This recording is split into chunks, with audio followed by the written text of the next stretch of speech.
Guys, sini.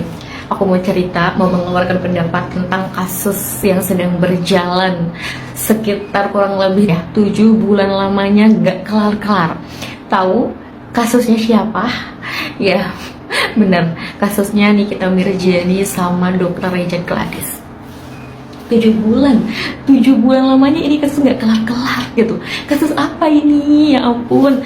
Sekarang gini ya, ini tuh kasus tuh kayak dipaksakan, kayak dicari-cari salahnya di mana, padahal dari awal ini kasus gitu ya sebenarnya udah terbukti jelas bahwa di dalam kasusnya Nikita Mirzani dengan Reza Gladys itu sebenarnya itu adalah sebuah kesepakatan mereka berdua, sebuah kesepakatan dari dua belah pihak ya.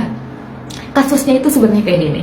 Seorang dokter mempunyai skincare yang dianggap ditemukan bahwa ada salah satu produk dari Dr. Reza Gladys itu yang tidak sesuai dengan standar BPOM. Lalu direview oleh seorang dokter namanya Dr. Samira ya. Lalu di sini Dr.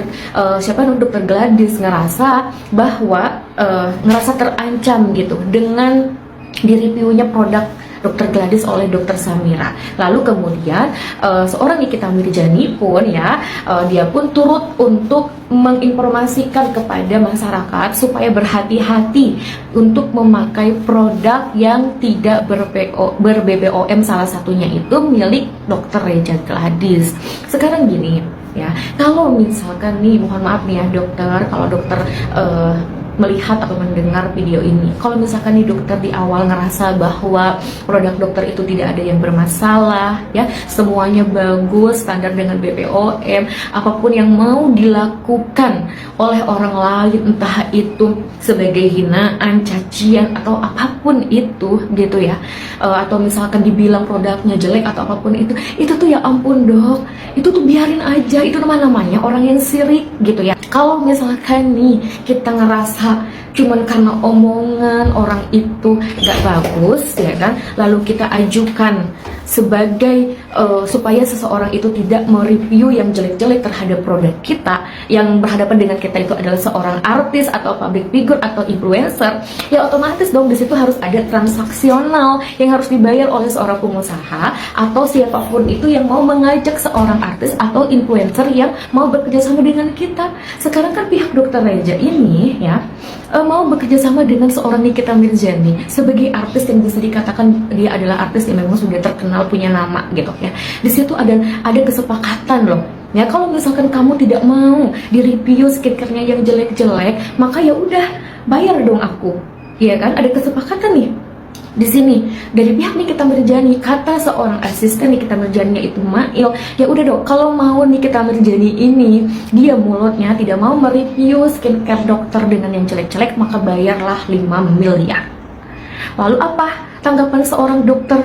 Dr. Reza mau membayar 5 miliar dengan adanya negosiasi dari 5 miliar menjadi 4 miliar.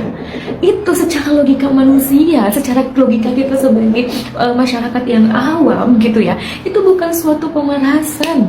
Itu tidak ada keterpaksaan ya, itu adalah sebuah kesepakatan, itu udah disepakati. Kalau misalkan itu adalah sebuah ancaman, sebuah pemerasan di awal, kita merasa terancam dengan adanya kasus seperti itu, bukan negosiasi yang dilakukan, tapi adalah pelaporan pertama kepada pihak yang berwajib.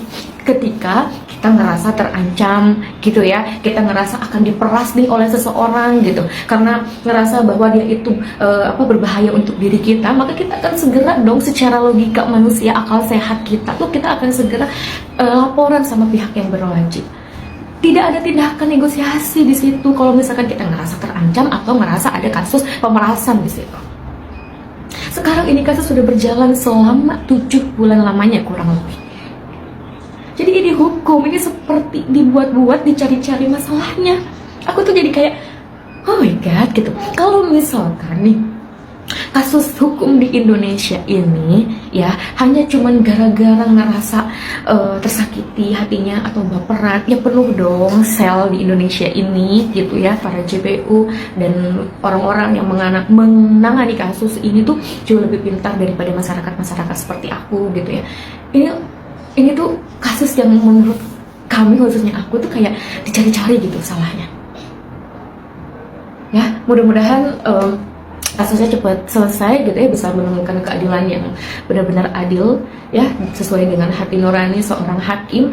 Hakim dipanggil sebagai yang mulia itu benar-benar harus mempunyai hati yang bersih ya, hati nuraninya harus bersih, tidak boleh kotor, tidak boleh ada yang namanya suap dan lain sebagainya, tapi harus benar-benar murni di situ ya, untuk mengadili setiap kasus apapun, mana yang benar mana yang salah, itu benar-benar pure dari perkara yang sesungguhnya gitu, bukan perkara yang diada-adakan atau dicari-cari.